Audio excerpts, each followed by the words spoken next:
This is not a high-level, deep science talk. This is like super science. overview. Perfect.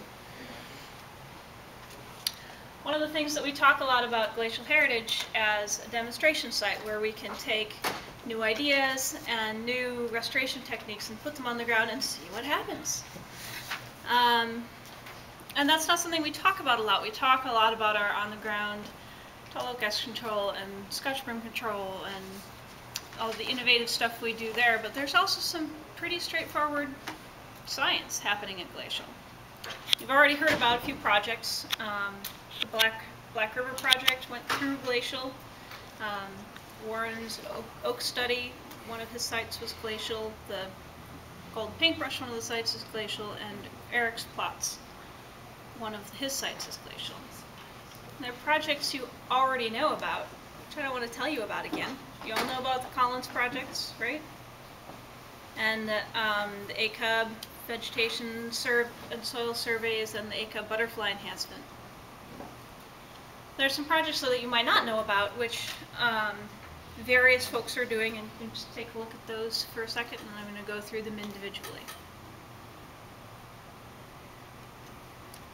First one is a gall wasp project that's being done by a graduate student from the University of Notre Dame in Indiana, Kristen Prairie. She has 15 sites that some of them are down here in the South Sound, I think there's some in the North Sound, and then she has some on Vancouver Island. And she's looking at a particular small jumping gall wasp that is native here and invasive in Victoria Island. And so she's going to the different sites and monitoring what the populations of the wasps are, and then what the populations of their predators are, and how much damage is being done at each site to the oaks. Does that make sense? And what she's found so far is that there's higher populations on the mainland down here, and there's less damage. And that she's guessing this year she's looking at the predator populations to see if that has something to do with it. She's guessing it does because that's a pretty typical pattern for a species invading a new area. Glacial, just by the by, had the lowest rates of both damage and parasitism for this particular wasp. Ryan Quago from UW is just putting in some pretty cool project on conifer invasion. We are one of 3 sites that he's going to be at. And he's looking at various interactions having to do with conifer establishment. So those are what his plots look like right now. Sort of looks like a schematic for either a battleship or a very complicated building. And he's going to take out plugs of prairie soil and put in plugs of forest soil, and then plant conifer seedlings, either 1 or 10, in the different plugs.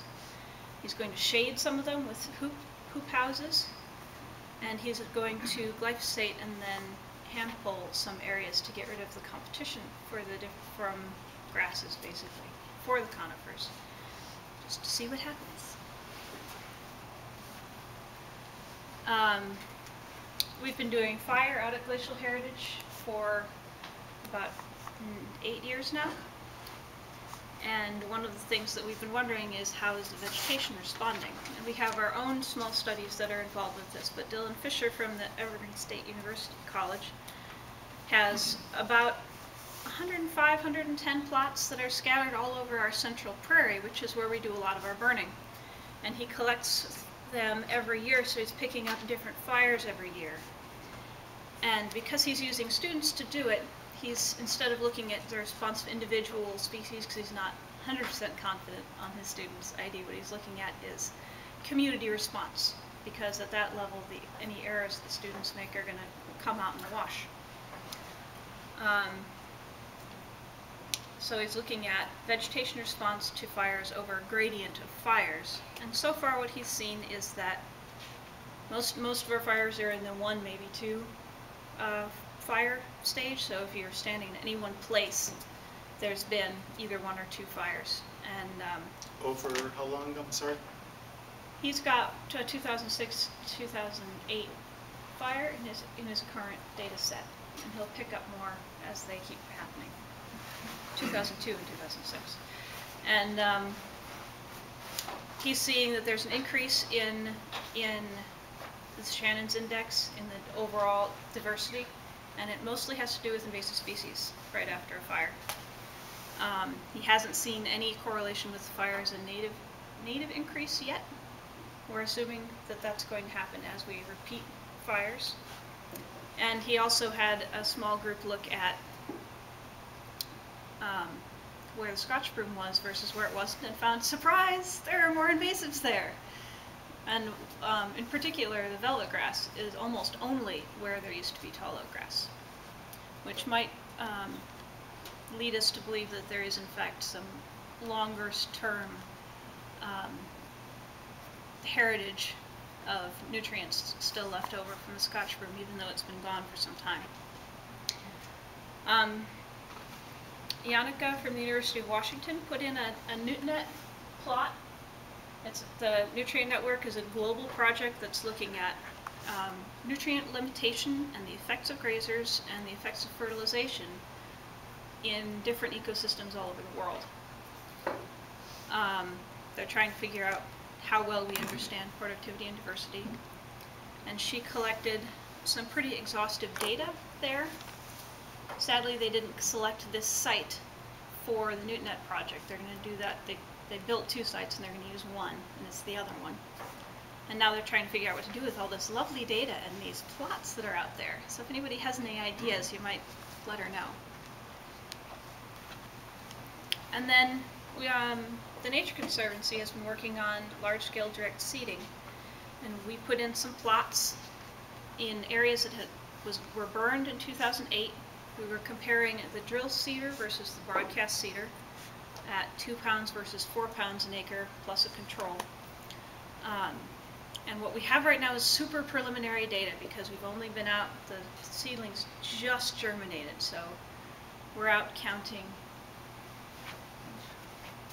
stills. Oh yeah. There's one, there's one, there's one.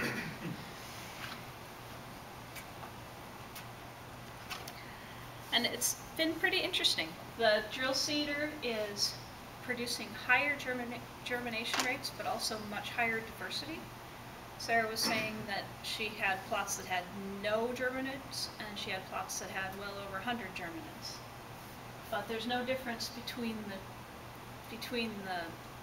different densities of application.